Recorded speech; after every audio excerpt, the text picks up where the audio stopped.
I will, before we talk about this heavy subject matter, introduce a bit of the conclusion early, which is to say, it's just a video game and you're allowed to roleplay as evil characters, so even if you agree with everything I'm going to say, you may decide you still want to do it anyway. I'm not protesting it or anything like that. I'm still going to get the ship and I'm still going to play with it. In fact, I have a neat build idea for this ship. Star Trek Online is introducing Cnidarian ships, which are jellyfish creatures that can change their shape and matter to turn into other stuff.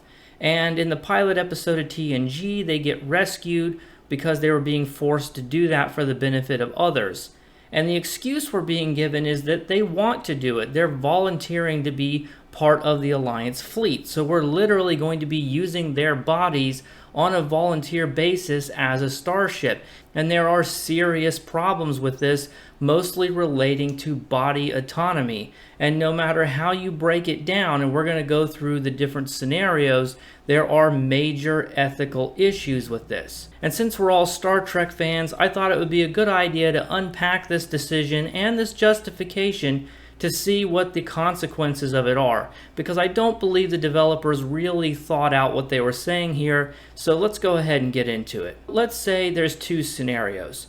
The first scenario is that the Cnidarian turns into a ship, and that ship that it turns into has all of the functionality that a ship would require. It's providing you with transportation, the computer, communications arrays, weapons, etc. All of it is being provided. All of the equipment part of the ship is part of the Cnidarian's actual body. Scenario 2 would be where it provides like the whole of the ship, but then Starfleet or the KDF or whoever bring on board and sort of install their own equipment. So their own computers, their own weapon systems, and all of that sort of stuff. Both of these come with their own set of problems, and let's go ahead and start with scenario 1, where the ship is providing everything as part of its living organism. Computers have to have the ability to restrict access to classified information.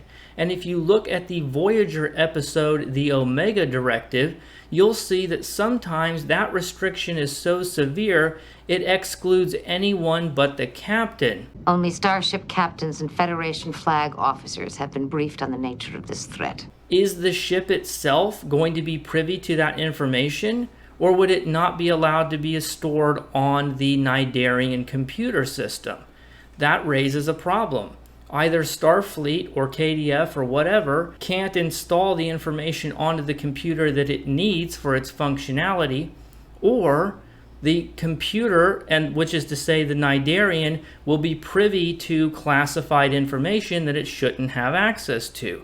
Now maybe you can get around that by giving the Cnidarian the same security clearance as the captain, but that seems like an aggressive solution, especially since these Cnidarians have just showed up and volunteered to be part of the Alliance. They haven't gone through the process of earning the trust that a career captain would have done. Let's also consider the privacy of everyone else on the ship.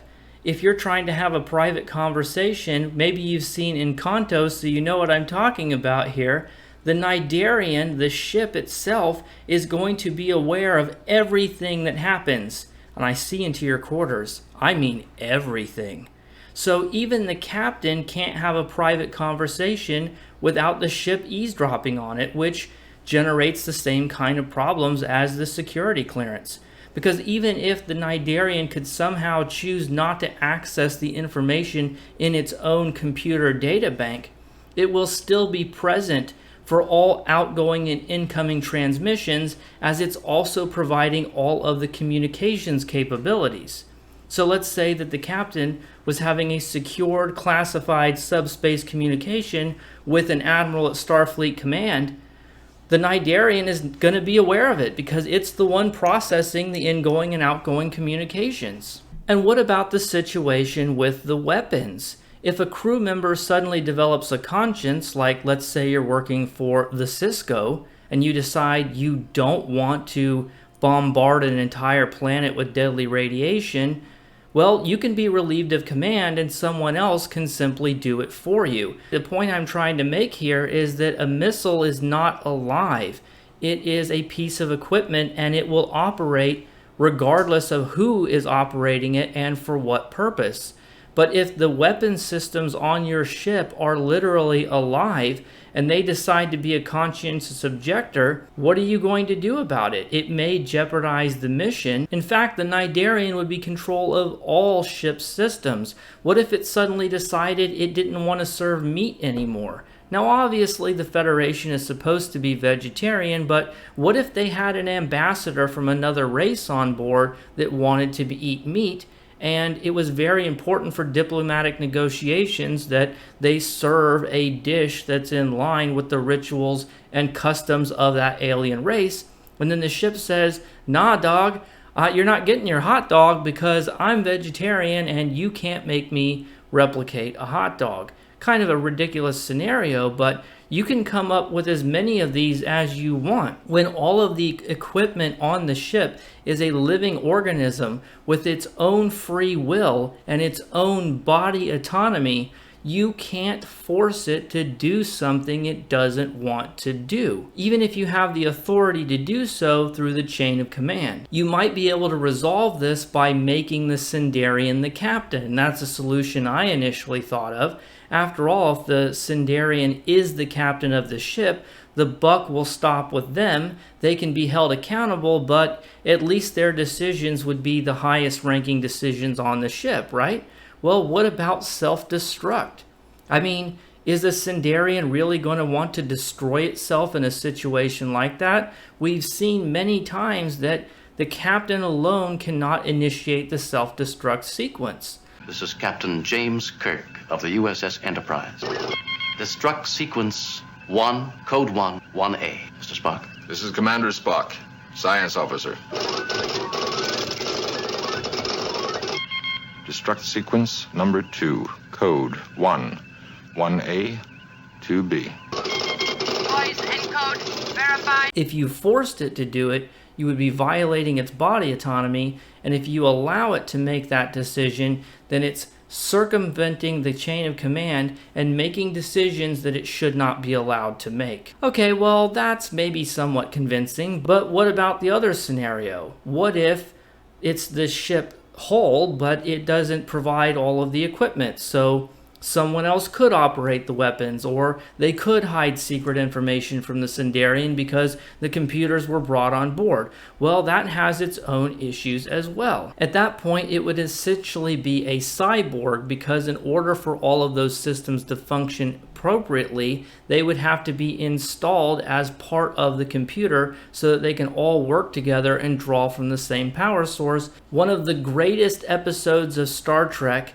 nay, one of the greatest episodes of television ever produced, is the TNG episode The Measure of a Man, where there's a conversation between Data and Picard, and he reveals to Jean-Luc his hidden, unacknowledged bias against Data for being a machine, where he points out rather correctly that Geordi has a visor implant which allows him to do his job, but the Federation cannot and will not force its other officers to also receive implants, even though it will improve their capabilities, because it would be violating their body autonomy and their rights. I will not submit to the procedure, sir.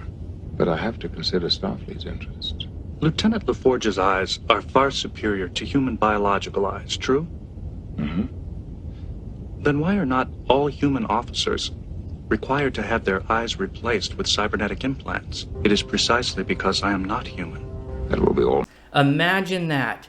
Imagine taking away somebody's body autonomy. Presumably, Geordi could have his visor removed at any time for any reason, no questions asked, because it's attached to his body and he has the right to decide what happens to his body. So if the equipment is being brought on board, the Cnidarian could decide at any time that it wants to have it removed.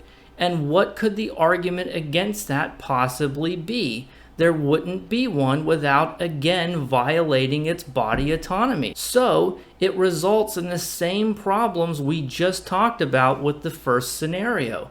If the Cnidarian is the ship and it can request to have any of the equipment brought on board removed or shut down at any time. It essentially has the same power that it had to disrupt operations and circumvent the chain of command as it would if it were producing the equipment itself. Here's another question. What happens if the Cnidarian commits a crime like, I don't know, murder? What if it's emotional and it kills one of the fellow crew? What are you going to do? Lock it in the brig? The ship is the brig. The central issue is this.